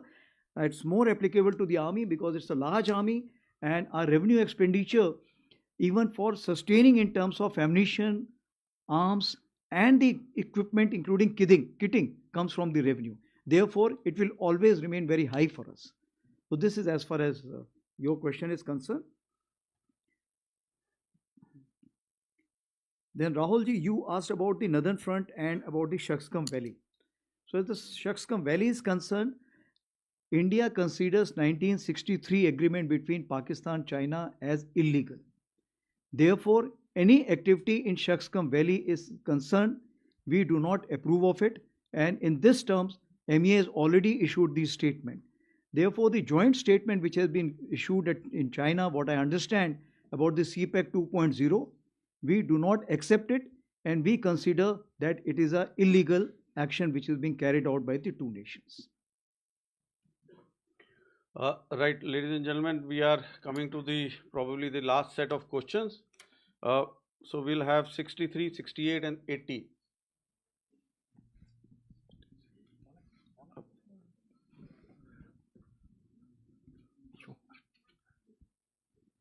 Sir मेरा नाम अनुवेश रथ है, मैं जी media group से हूँ। Sir मेरा सवाल ये है कि पिछले साल हमने देखा आपने काफ़ी अच्छे ऑपरेशंस किए, उसी के साथ साथ काफ़ी चीज़ें डीएसी और बाकी एओएन वगैरह आए, लेकिन जिस तरीके से हमने देखा है कि कई सारे प्रोक्योरमेंट्स जो होते हैं वो काफ़ी डिले होते हैं। वहीं पे जिस तरीके से ग्लोबल हालात चल रहे हैं, आपको कई सारे जल्दी प्रोक्योरमेंट लेने पड़ेंगे। किस तरीके की बैलेंसिंग आप इसमें करेंगे, क्योंकि इस बार बजट में आपको मतलब तीनों सेनाओं को लगभग 80,000 करोड़ एक्स्ट्रा कैपिटल एक्सपेंडिचर के लिए दिया जा रहा है, कैपिटल एक्विजिशन के लिए दिया जा रहा है।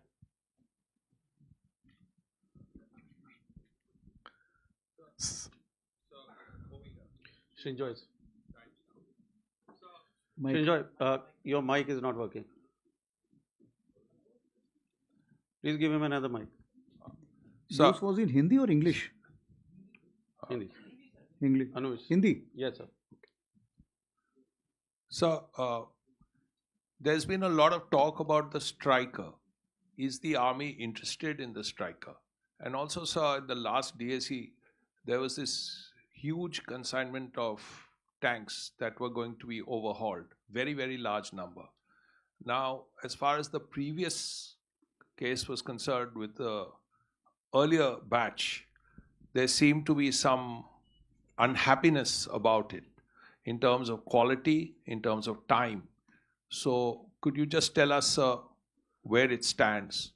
And also this rocket force that you spoke of. Srinjoy, I'll request, we are at the fag end now. Otherwise, others will not get a chance to ask a question. Okay. Thank you so much. Thank you so much.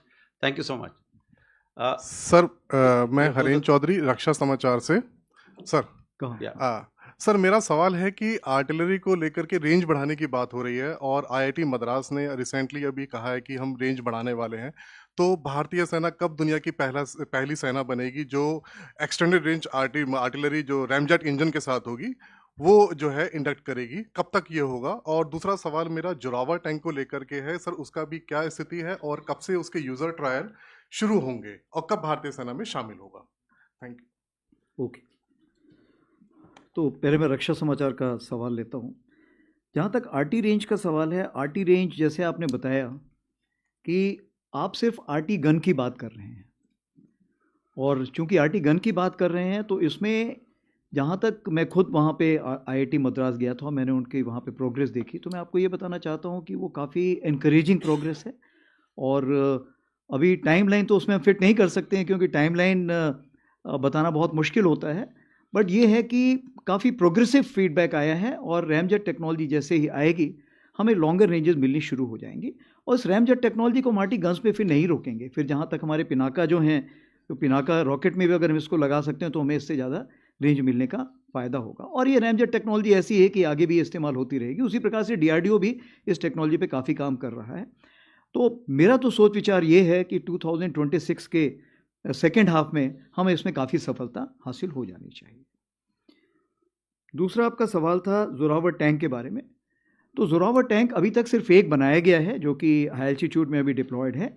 उसमें कुछ कमी पेशी आई थी क्योंकि first time ऐसा किया गया है, और हाई एल्टीट्यूड में चूँकि और भी नए फैक्टर्स आते हैं और इन सारी चीज़ों को फिर आपने रिपेयर करने के लिए नीचे लाना पड़ता है। तो चूँकि अभी वो नीचे नहीं आ सकता है तो एक दूसरा हज़ीरा में एक टैंक प्रोटोटाइप तैयार किया गया है जो कि अभी हम वेस्टर्न बॉर्डर्स में उसको ट्रायल्स के लिए भेज रहे हैं। तो कहने का ये मतलब है कि ये इसके काफ़ी हद तक इसका प्रोटोटाइप बन चुका है, बट जो छोटे मोटे जो इसके मेजर असेंबलीज हैं उसमें जो खामियां आती हैं उसको दूर करने में भी वक्त लगेगा, इसलिए इसमें टाइमलाइन फिक्स नहीं की जा सकती। लेकिन मैं ये देख रहा हूँ कि 2029 के आसपास अगर इंडक्शन शुरू हो जाएगा तो उसका काफ़ी फायदा होगा। Then moving on to Srinjay, you asked about the Striker and the tank overhaul. So the Striker is concerned, it is one of the options we are looking at because we need a platform. We should be able to utilize it very well in the northern front, and it should have all the capabilities in terms of protection, in terms of firepower, in terms of mobility. So if there's an Indian option to it, we will prefer to go for Indian option. If not, then definitely we are looking at other options also. Striker is also one of those. Coming on to the second factor, what you asked for is about the tank overhauling. So what we understand that because of the force majeure factors, some spares which were required to be provided to the AVNL from the OEM could not come in time or got delayed. As a result, the overall has got some slippages. Secondly, AVNL did not have that much of capacity which we were supposed to be having. So this time what we have done, we have also taken the help of 505, the Army base workshop which is there. And this workshop is also carrying out parallel repairs or the overhauls at this place also. So what we are looking at the PSU, we are looking at Army base workshop, and if there is an industry which is ready to come forward and help us out, we will be surely ready to reach out to them and give them the contract also. But I can just assure you it does not affect in any way our operation efficiency because we take this corrective action at the right point of time. It does not mean that the equipment is not usable in that particular time. As far as the quality is concerned, I do not have any reports of any quality. Some infirmities can always be there, which is something the corrections will take place, which is acceptable to us. Time slippages are there, yes, I agree with you, and we are taking corrective actions towards that side. Moving ahead, I think all three answered? All three have been answered. Okay, thank you. Sir, we are nearing the end. Probably we have got 3 more minutes.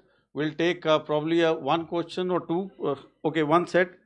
We can have 96, 88 and 165. Okay, we'll come to that, ma'am. 96, where is 96? 96. Yes, Yeah. please ask. Sir Krishnamohan Sharma Bharat express से। सिंदूर से ज़्यादा operation सिंदूर पूरे देश में famous हो गया और हर बच्चा ऑपरेशन सिंदूर की बात करता है। मैं सिर्फ एक चीज़ जानना चाहता हूं कि ऑपरेशन सिंदूर की सफलता में टर्निंग पॉइंट क्या था हमारे लिए? Okay, 88. या ऊपर दीजिए। Sir Shikha Thakur from Bharat 24। Sir हमने देखा है कि नैरेटिव्स की लड़ाई हो रही है और एक तरफ बॉर्डर पे वॉर चल रहा है, दूसरी तरफ हेडलाइंस और हैशटैग्स में। अभी अभी एशियन रिपोर्ट्स ने एक न्यूज़ पब्लिश की है जिसमें उन्होंने कहा कि चाइनीज़ एयरक्राफ्ट J-10 उसको ऑपरेशन सिंदूर के खिलाफ सक्सेसफुली एम्प्लॉय किया गया। इस तरीके के जो नैरेटिव्स है सर जो सोशल प्लेटफॉर्म्स पर है उसको कैसे हम केटर कर सकते हैं? Okay, last one, 165. So Bipindra here, sir. I'm an independent journalist. So you talked, yes, sir. You talked a lot about the Northern Front, sir. There is one thing that I wanted to ask you about the Northern Front, which is in October 2024 when the agreement was signed for disengagement. There were also two more steps that were to be done, which is disengagement and de-induction. Three-step process was to be maintained. At what process? Currently this LAC disengagement exists at this point in time, and also, sir, world over we are seeing that the conflict is drone driven. Basically, the drones are sort of shaping the battlefield, effects that happen, and air littoral is becoming a very important space, and control of air littoral is also a big question mark as far as the Indian force structures are concerned. So would you throw some light on what is the thinking of the army on the air littoral control and command and control structures?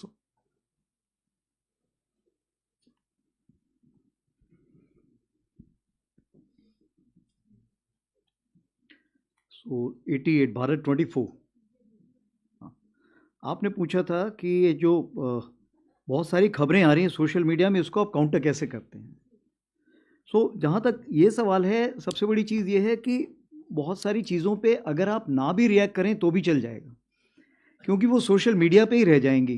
तो क्या होता है, professionals जो हैं इस चीज़ पे बहुत ज़्यादा ध्यान देते नहीं हैं, लेकिन अगर किसी चीज़ में सच्चाई है, अगर उसमें कुछ सच है, तो उसको हम फिर डिटेल में इन्वेस्टिगेट करेंगे, आइडेंटिफाई करेंगे, उसके काउंटर एक्शंस लेंगे। बट आज की तारीख पे ये जो साइकोलॉजिकल चलता है, ये इसको हम बोलते हैं सोशल मीडिया वॉरियर्स। इन वॉरियर्स के बीच में ही जो बिना तलवार के लड़ते हैं, वो बिना तलवार की लड़ाई वहीं पे सीमित रहे तो अच्छा है। काउंटर के लिए जो कार्रवाई थी उसके बारे में मैंने आपको पहले ही बताया, बहुत कुछ कार्रवाई हम कर रहे हैं और आगे आने वाले दिनों में करेंगे ही। जहाँ भी आपको डाउट होता है, आप हमारे सोशल मीडिया हैंडल पे या ADG स्ट्रैटकॉम को ट्वीट करके भेजिए, वो ज़रूर उसका जवाब देंगे और आपको सही चीज़ बताएंगे। रही बात हमारे अक्टूबर 24 का, आपने पूछा डिसएंगेजमेंट और डीएस्केलेशन के बारे में आपको क्या कहना है। तो जहाँ तक डिसएंगेजमेंट का सवाल है, जैसे मैंने आपको बताया कि जो 21 अक्टूबर को जो हमने आपस में एग्रीमेंट किया था, उसके तहत जो भी कार्रवाई करनी थी वो हमने कंप्लीट कर ली है। अभी बात आती है कि इसको आगे कैसे बढ़ाया जाए। तो इसको आगे बढ़ाने के लिए जैसे मैंने आपको बताया कि WMCC है, आपने इंग्लिश में पूछा था। So as we already know that the WMCC is there, we have the specialist representative group which is their special representative, and of course the channels which are open in terms of various ministries. So as a result, what has happened, these expert groups and the working groups have been made.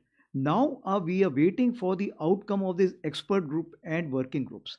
As these expert groups and working group arrive at a particular logical synergistic solution, we will start kind of executing them on ground.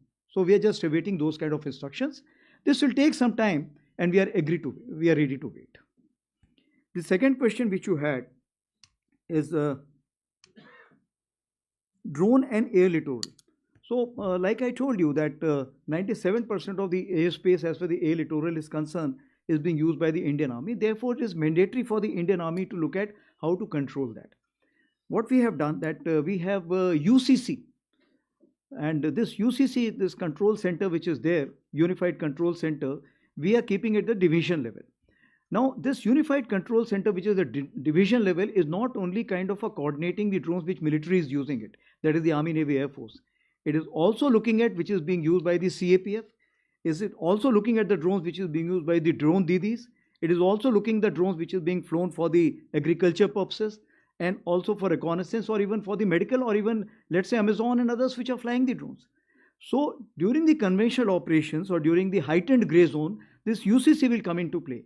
But this UCC is not independent. That is working out with the core headquarter, and core headquarter JATC is integrated with the Air Force ISCCS through Akashseer. So everything is integrated, and that's why UCC is working based on a format called as Saksham. And as we go higher, there are already various AI tools which are there.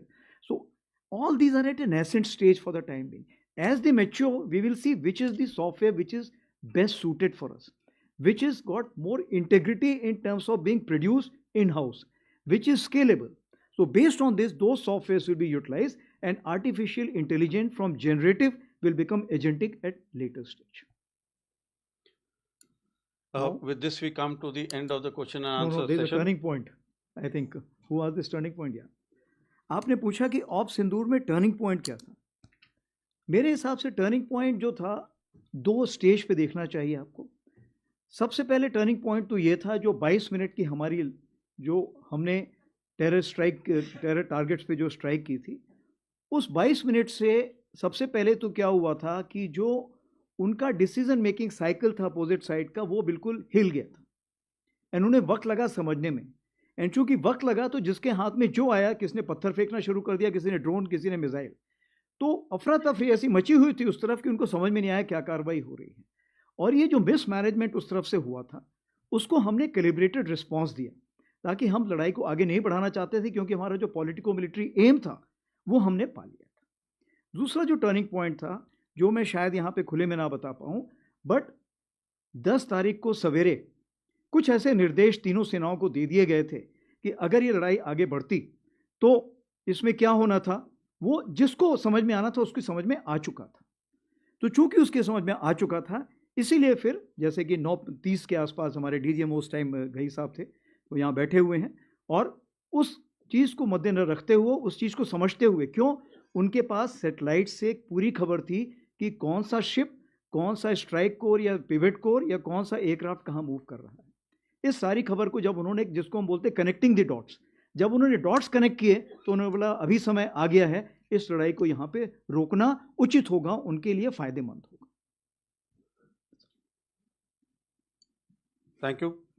So we shall finish the question and answer session here, sir. Thank you, gentlemen, ladies and gentlemen, for the support and cooperation. Those who have not been able to ask questions, I'm sure many of you would want to ask. The Chief of Army Staff will be there with you post this session as we go down to the reception area for lunch. Please join us for lunch there. You can speak to the Chief there and clear your questions there. Can I overrule you? Yes, sir. Can I overrule you? Yes, sir. The Chief can overrule. Thank you for overruling.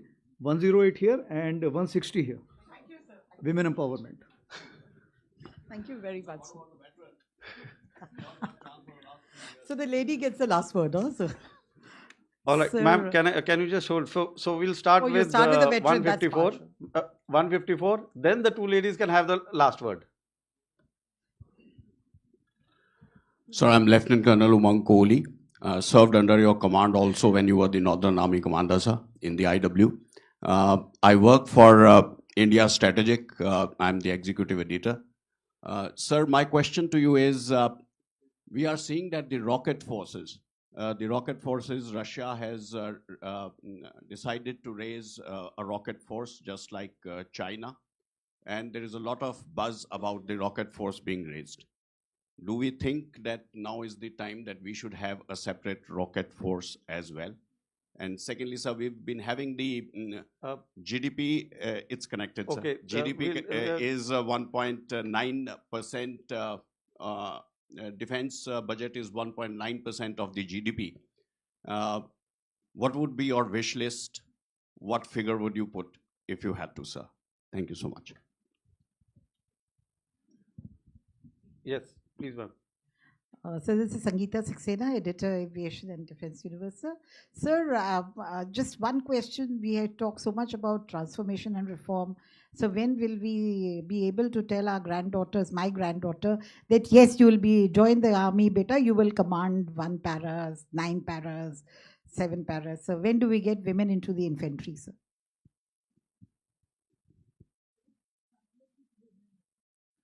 Okay. 160. Yes, please. Udhar dijiye. 160. Thank you, sir. Congratulations on your Army Day. This is Neelam Matthews from Shepherd Media of the UK. Sir, what's the biggest gap in procurement that you would like to fill at the moment? Could it perhaps be space assets?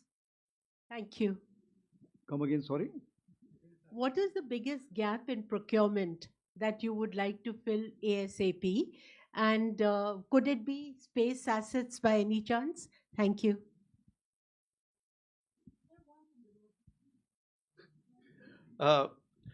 This way will not be able to end today, but knowing the chief, this is the last one. I'll request both of you to please hold on. Okay, I think there are 3. I'll request so, both of you to, otherwise we'll never end. So what we'll do, these 3 I'll have a lunch with them. Okay? All right, sir. Okay. The 3 of you And I'll can keep answering sit all with the questions. chief for the lunch and ask your questions. Okay.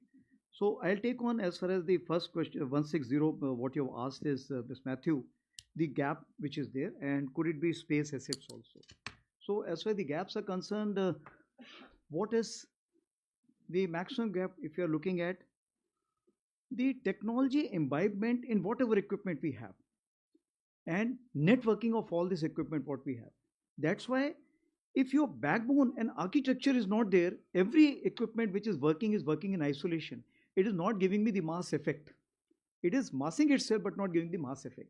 Therefore, it is important for me to network everything and introduce artificial intelligence at the earliest by providing the data connectivity and making sure this data is central as well as it has redundancy by virtue of Edge Data Center, which we have now inaugurated at the core level, which Raksha Mantri ji inaugurated in October. So my priority is artificial intelligence and data centricity. And for that, it is something which I will be able to get from the acquisition, something for the manpower upgradation, and thirdly, the expertise which is lying in the civil domain as of now. Because AI, networking and data centricity is a dual use thing. So I must accept what is best in the civil market, take it, absorb it, and introduce it. This is what is the main thing. As far as the space is concerned, yes, the gaps are there. And that's why we are looking at the commercial satellites also. And as you are aware, that very, very good private players have come to the fore today and they're offering their services. So once the DAP gets approved, definitely we'll be able to have a long-term strategic partnership with these players to make sure that we should be able to get the space visibility the way we are looking at. And we should be working towards that. What is important is that the technological advancement is so fast that a normal equipment platform production and technological production cannot be considered on the same scale or the same pace. Therefore, we need a different kind of a pipeline for acquisition of this. This we are working in this DAP. The second question is women into 4 para and 10 para. So we have the Colonel of the regiment sitting here, and definitely after this he will sit with you for the lunch and decide on the kind of parameters how to go about it. But what we need to see that if the standards are same, if the capability is same, and if the India as a nation, society is ready to accept, it can be done tomorrow. I have said earlier also, Kali Mata ka roop. Women cannot be seen as a vulnerable commodity. It has to be strong enough. So, if we look at our society as of today, the society still has got girls' schools, girls' colleges, boys' colleges, and the laws also which are there are of a particular kind. As the army is concerned, army is looking at not gender equality, army is looking at gender neutrality. But today I am not able to ensure gender neutrality because there are medical authorities which do not allow me, and the team of composition where the females also, they say, no sir, presently it's not possible. I'll give you the example of CPT 26, which I was talking about. I was wanting the standards to be same, but I have not been able to make sure because there has been no positive indications from those females who are serving also. So now what I am doing, I am having the super excellent column. So in 3 to 4 years, I will get to know how many female officers and the other ranks are able to reach that level.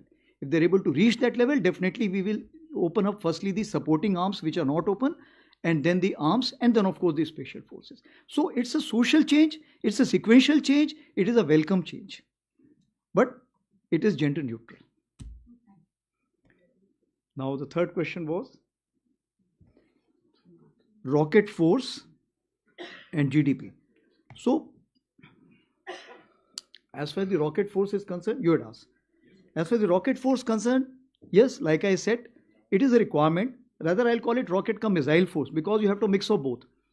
Now, what you have said, this rocket force is required at the level of what? Is it required to be at the army level, or it's required directly at the level of MOD or at the CDS level? This is the question which we need to decide. I'll give you the example. As of today, for example, let's say we are raising under artillery. Tomorrow, as the requirement increases and we carry out the accretion, if you see how we went about the Army Air Defense, initially it was under artillery, carried out the complete training and development under artillery. After that, when it became unmanageable under the artillery, it went as a different line directive. Similarly, as far as the rocket force is concerned, initially it will be under the let's say artillery. As and when it increases, based on the size, scope and the command control, this will see a different avatar. So it's too early to say that how these timelines will come up, because the acquisition pattern will tell us how strong this force will be in what time frame. And then we will take a decision on that. All three answered? Yes, all three. The GDP question, the chief has already answered earlier. He's already cleared that how there is no change that we need. Ladies and gentlemen, thank you so much for your support and cooperation. May I request you to remain seated while the Chief of Army Staff and the senior officers leave the hall. Thereafter, may I request you all to join us for lunch at the lower reception hall. Thank you. And thank you, Jai everyone. Hind. Thank you very much. Good luck. Jai Hind. Looking forward to host you for lunch.